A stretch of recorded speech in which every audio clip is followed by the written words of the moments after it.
Hello student, आपका हमारे इस क्लास 12 की केमिस्ट्री क्लास में बहुत बहुत स्वागत है। उम्मीद करते हैं आप लोग बहुत अच्छे होंगे और अपने यूपी बोर्ड एग्जाम की तैयारी अच्छे से कर रहे होंगे। कोऑर्डिनेशन कंपाउंड उप सह संयोजी यौगिक, ये आपका केमिस्ट्री का जो है 5वां लेसन बनता है। तो इस 5वें लेसन का ये सेकंड लेक्चर है। आज के लेक्चर में हम जो बात करने वाले हैं कि उप सह संयोजिक होते क्या है, जिसका जिक्र हमने पिछले लेक्चर्स में भी किया था। अगर आप लोगों ने पिछला लेक्चर्स नहीं देखा है तो नीचे डिस्क्रिप्शन में प्लेलिस्ट मिल जाएगा, वहां जा करके आप आराम से वीडियोस को देख करके अपने यूपी बोर्ड एग्जाम की बेहतर तैयारी कर सकते। तो आज के इस लेक्चर में सबसे पहले बात करेंगे कि उपसह संयोजी यौगिक होते क्या है और ये कितने प्रकार के होते हैं, इनका प्रकार भी जानेंगे। देखो, ये जानना इतना आवश्यक है। क्यों आवश्यक है? क्योंकि आगे चल करके आपको इससे रिलेटेड बहुत सारी बातें आपको जाननी पड़ेंगी।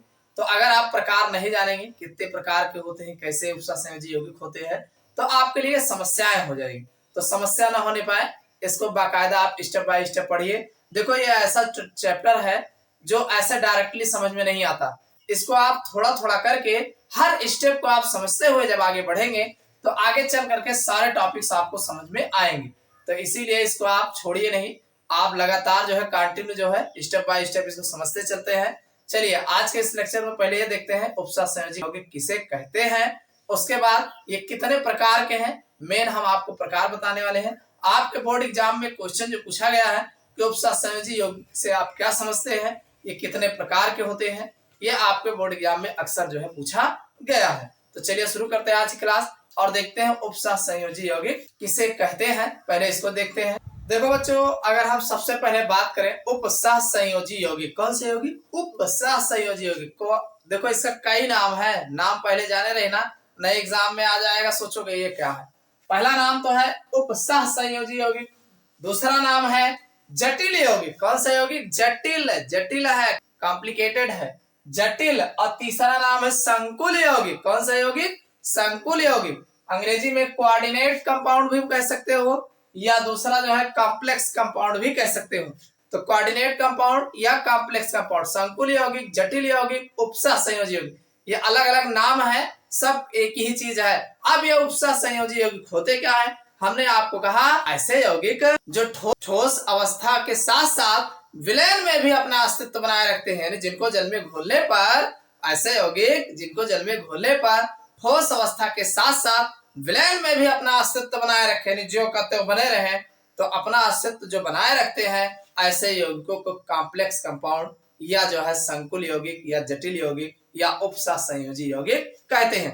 अब एक बात ध्यान रखना, ये जो जटिल यौगिक होता है, इसका जो गुण होता है, आप जो कंपोनेंट्स मिला करके कॉम्प्लेक्स कंपाउंड बनाए हो वो गुण नहीं होता है, इनका नई नई प्रॉपर्टी होती है, यानी मिलाए गए अवयवी तत्वों से एकदम नया गुण वाला होता है। वो वाले गुण वाले नहीं होते जो आप इसमें छोटे छोटे सरल यौगिकों को आप मिलाए हो, उनका जो गुण होता है वो गुण नहीं होता। इसमें नए गुण वाले नया गुण उत्पन्न हो जाता है, यानी संकुल यौगिकों का जो गुण होता है मिलाए गए अवयवी तत्वों के गुणों से एकदम अलग होता है। समझ में आया? इसको जाने रहना, नहीं पता चले उसमें मिला दो। तो हमने कुछ नहीं लिखा है, यही लिखा है ऐसे जटिल यौगिक जो ठोस अवस्था के साथ साथ विलयन में भी अपना अस्तित्व बनाए रखते हैं। ठोस में तो रहेगा ही रहेगा, विलयन में भी बना रहेगा, बनाए रखते हैं। इनका जो गुण होता है वह उनके अवयवी तत्वों से भिन्न होता है। जो कॉम्प्लेक्स कंपाउंड होता है, इनके जो कैरेक्टर होते हैं वो मिलाए गए कंपोनेंट से एकदम अलग होता है। समझ में आ गए? जो मिलाए हो, मिला के बनाए हो, वो वाले नहीं होते हैं, वो नया गुण इसमें आ जाता है। समझ में आ गए? इसके उदाहरण की बात करो तो एक उदाहरण यह है कि जब कॉपर सल्फेट के विलयन में, कौन सा? कॉपर सल्फेट एक प्रकार का ये लवण है, ठीक है। कॉपर सल्फेट के विलयन में अमोनिया के जलीय विलयन को मिलाते हैं। किसको मिलाओगे? अमोनिया के जलीय विलयन को मिलाते हैं तो हमें एक गहरे नीले रंग का जो है कॉम्प्लेक्स यौगिक प्राप्त होता है, जटिल यौगिक प्राप्त होता है। कैसे प्राप्त होता है? देखो भाई, कॉपर सल्फेट का फार्मूला होता है CuSO4 और आप अमोनिया का जलीय विलयन में, भाई अमोनिया, चलो ये भाई ये अमोनिया NH3 हो गया, दोनों को मिलाओगे तो CuNH3 का होल 4 हो जाएगा और ये SO4 यहाँ लग जाएगा। तो आपका ये है कॉपर सल्फेट। क्या है ये? Copper sulphate.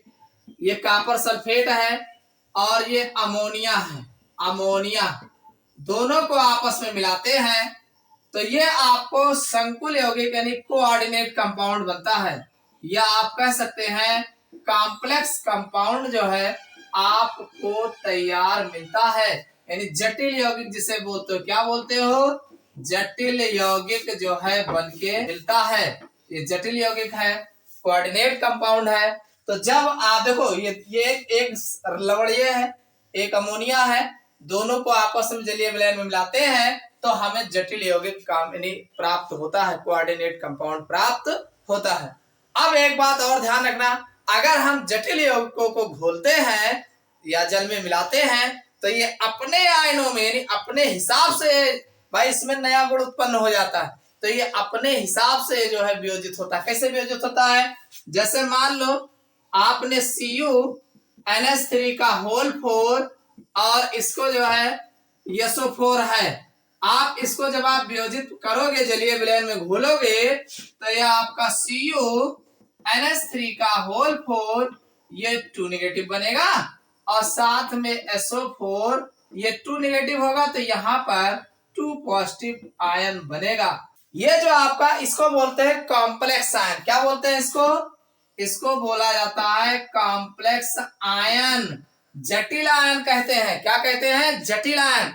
तो भाई आप जल में जब घोलोगे किसको, जटिल यौगिकों को, तो ये कॉम्प्लेक्स आयन में टूटते हैं, जटिल आयनों में टूटते हैं, इसीलिए इसको जटिल यौगिक कहा गया। लेकिन जो दूसरे प्रकार का लवण होता है वो जो है जैसे द्विक लवण जो होते हैं, उसको जब आप जल में घोलते हो तो कॉम्प्लेक्स आयनों में नहीं टूटता है, वो जो है अपने अपने आयनों में टूटता है जिससे मिलाया गया होता है, तो डबल साल्ट होता है। ये डबल नहीं है, ये आपका कॉम्प्लेक्स कंपाउंड है, जटिल यौगिक है। कहने का मतलब जब दो या दो से अधिक सरल लवणों को आपस मिलाते हैं, एक यौगिक बनाते हैं, तो ऐसा यौगिक ठोस अवस्था के साथ साथ जल में भी अपना अस्तित्व बनाए रखे, उसे हम जटिल यौगिक या कॉम्प्लेक्स यौगिक कहते हैं। जटिल यौगिक को जल में घोलते हैं तो वो जो है कॉम्प्लेक्स आयन में यानी जटिल आयनों में वियोजित होते हैं और इनके जो गुण होते हैं वो नए गुण वाले यौगिक होते हैं। समझ में आ गया होगा ना कि जटिल यौगिक, कॉम्प्लेक्स यौगिक, कोऑर्डिनेशन के यौगिक किसे बोलते हैं, ये बातें समझ में आ गई होंगी। अब ये कितने प्रकार के होते हैं, चलिए इनको बारी बारी समझ। देखो बच्चों, अगर हम बात करें उपसह संयोजी यौगिकों के प्रकार, तो इसमें प्रकार जो इसका है, इसको दो कैटेगरी में डिवाइड करके हम जो है इसका अध्ययन करेंगे। कैसे अध्ययन करोगे, देखो सबसे पहले हम इसका जो प्रकार देखें किसके आधार पर, उपसह संयोजी यौगिकों के अस्थायित्व के आधार पर ये दो प्रकार के होते हैं। मतलब अगर देखा जाए तो उपसह संयोजी यौगिकों के अस्थायित्व के आधार पर एक प्रकार देखेंगे और दूसरा जो प्रकार हम देखने वाले हैं, उपसह संयोजी यौगिकों के संकुल के आयन और उन पर जो उपस्थित आवेश होते हैं, इनके आधार पर जो है हम इसको अलग प्रकार में विभाजित करेंगे। तो सबसे पहले अस्थायित्व के आधार पर अगर देखा जाए तो इसमें जो है ये दो कैटेगरी में डिवाइड किया गया है। पहला आपका मिलेगा पूर्ण जटिल यौगिक और दूसरा अपूर्ण जटिल यौगिक। ये पूर्ण जटिल यौगिक क्या होते हैं भाई, पूर्ण जटिल यौगिक वे यौगिक होते हैं जो सबसे ज्यादा अस्थायी होते थे, मतलब अस्थायी यौगिक होते हैं, यानी कॉम्प्लेक्स यौगिक जो होता है वो काफी ज्यादा अस्थायी होता है, तो उसे हम पूर्ण जटिल यौगिक बोलते हैं। और अपूर्ण जटिल यौगिक कौन होते हैं, जो अस्थायी नहीं होते हैं, कभी जटिल यौगिक में रहेंगे, कभी वैसे ही रहेंगे, कभी जटिल में रहेंगे। तो जो अस्थायी नहीं होते हैं उसे अपूर्ण जटिल यौगिक, और जो एकदम अस्थायी यौगिक होते हैं उसे हम पूर्ण जटिल यौगिक कहते हैं। इसी को कहा गया है कि वह यौगिक जिनका जटिल आयन यानी जो जटिल आयन होता है वो अत्यधिक अस्थायी होता है, एकदम आयन जो होता है वो अस्थायी होता है तथा विलयन में कम वियोजित होता है, यानी जल में अगर आप घोलते हैं तो वो आसानी से वियोजित नहीं होता है, होता भी है तो कम वियोजित होता है, तो ऐसे को पूर्ण जटिल यौगिक कहा गया। जैसे एग्जाम्पल के तौर पे अगर देखा जाए तो हमारा पूर्ण वाला जो बनेगा K4 FeCN का होल 6, ये एक पूर्ण यौगिक है, पूर्ण यौगिक है। अब ये जो पूर्ण यौगिक है अगर इसको हम डिजॉल्व करेंगे तो ये जो टूटेगा 4 के प्लस चार्ज और प्लस FeCN का होल 6 4 नेगेटिव चार्ज। भाई इसको अगर आप पूर्ण यौगिक को टूटेगा तो 4 के प्लस चार्ज FeCN का होल 6 4 नेगेटिव चार्ज, अगर इसके कॉम्प्लेक्स आयन को यानी FeCN का होल 6 जो 4 नेगेटिव चार्ज है, अगर ये मान लीजिए वियोजित भी होगा तो ये Fe2 प्लस चार्ज और 6 CN नेगेटिव चार्ज, और ये अत्यधिक कम वियोजित होगा, अत्यधिक कम वियोजित होगा, कम वियोजित। इतनी बात समझ में आएगी नहीं? यानी जो आपका ये आयन टूटा हुआ है वो कम वियोजित होगा, और जब कम वियोजित होगा तो ये आपका पूर्ण जटिल यौगिक बोला जाएगा। समझ में आएगी नहीं भाई? K4 का होल 6 जो है ये आपका पूर्ण जटिल यौगिक है, और ये टूटेगा, ऐसे टूटेगा, इसका जो कॉम्प्लेक्स होगा वो कम वियोजित होगा। अब दूसरा अपूर्ण जटिल यौगिक की अगर हम बात करें तो वह यौगिक जिनका जटिल आयन कम अस्थायी होता है, यानी इनका जो आयन होता है, कॉम्प्लेक्स होता है, वो ज्यादा अस्थायी नहीं होता है। मतलब विलयन में उत्क्रमणीय वियोजन प्रदर्शित करता है, यानी विलयन में तुरंत वो जो है उत्क्रमणीय रूप में वियोजित होता रहता है। जैसे एक एग्जाम्पल है K2CdCN का होल 4, ये अपूर्ण जटिल यौगिक, और ये अपूर्ण जटिल यौगिक जब टूटेगा 2K+4, और दूसरा CdCN का होल 4 2 नेगेटिव चार्ज। अब ये जो टूटा है CdCN का होल 4 2 नेगेटिव चार्ज, ये जब वियोजित होगा तो Cd2+4 और प्लस 4Cn नेगेटिव चार्ज, ये उत्क्रमणीय वियोजन पे है, उत्क्रमणीय वियोजन। मतलब कभी इधर तो कभी इधर, यानी हमेशा जो है ये इधर उधर आयनों से टूटते रहते हैं, वियोजित होते रहते हैं, तो ये आपके अपूर्ण जटिल यौगिक बोले जाते हैं। और दूसरा ये आपका पहला जो है पूर्ण है, मतलब ये बहुत कम वियोजित होता रहता है। तो ये तो है कोऑर्डिनेट कंपाउंड के अस्थायित्व के आधार पर जो है ये दो प्रकार के होते हैं।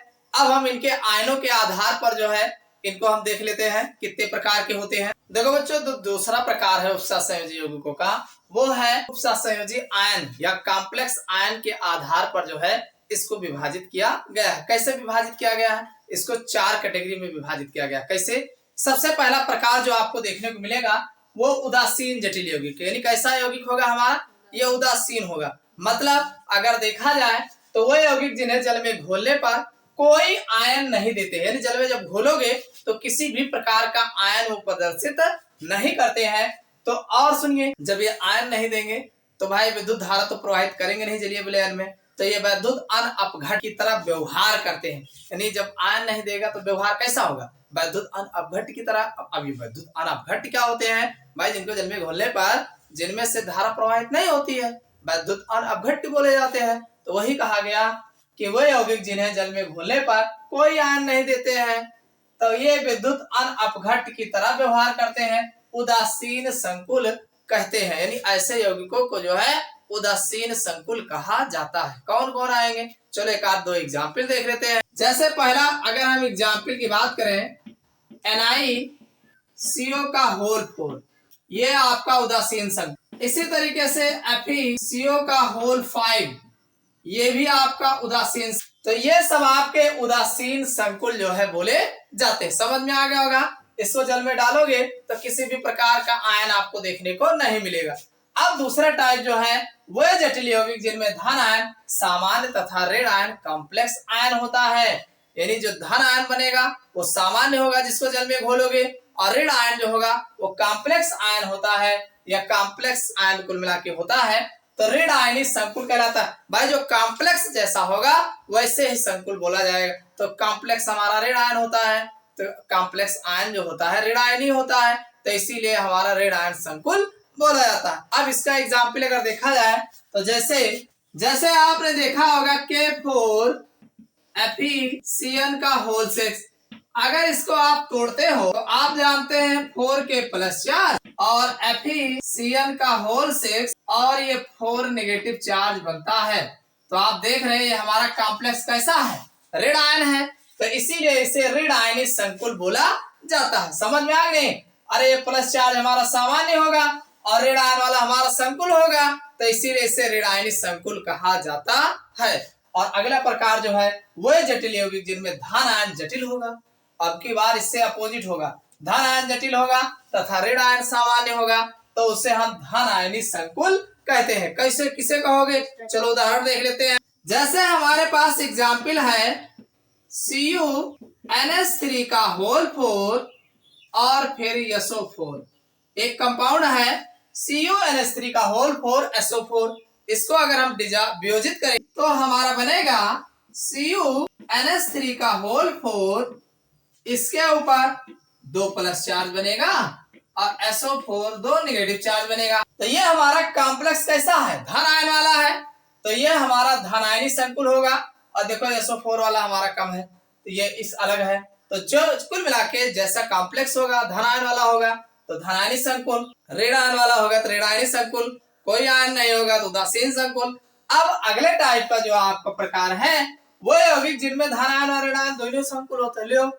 ऐसा भी आपको उपसंयोजी यौगिक देखने को मिलेगा जिसमें धनायन और ऋणायन दोनों संकुलों में रहेंगे। तो चलो देखते हैं कौन है एग्जाम्पल भाई इसके अगर उदाहरण की बात करें जैसे PTCN का होल, एक कॉम्प्लेक्स कंपाउंड ये है और दूसरा जो इसी में आयन हो PTCl का होल। गौर से देखिएगा PTCN का होल 4 ये प्लस वाला है और PTCl का 4 PTCl4 ये माइनस वाला है। तो दोनों कॉम्प्लेक्स है, इधर भी कॉम्प्लेक्स है इधर भी कॉम्प्लेक्स है, दोनों जो है भाई ये आगे वाला प्लस होता है पीछे वाला माइनस होता है। तो अब दोनों कॉम्प्लेक्स में है तो ये आपके धन आयन और ऋण आयन दोनों संकुल होते हैं। तो ये इतने प्रकार के आपको संकुल या आयन जो है देखने को मिलते हैं, यानी उपसा संयोजी यौगिक जो है देखने को मिलते हैं। कितने, 4 हमने आपको आयनों के आधार पर बताया है कॉम्प्लेक्स। भाई दोनों आयन जो है कॉम्प्लेक्स में ही होते हैं तो ये होते हैं, और जिनमें धन आयन जो होता है कॉम्प्लेक्स होता है तो वो आपका इस टाइप का होगा, और जिनमें ऋण आयन कॉम्प्लेक्स होता है और जिनमें कोई भी आयन नहीं होता है।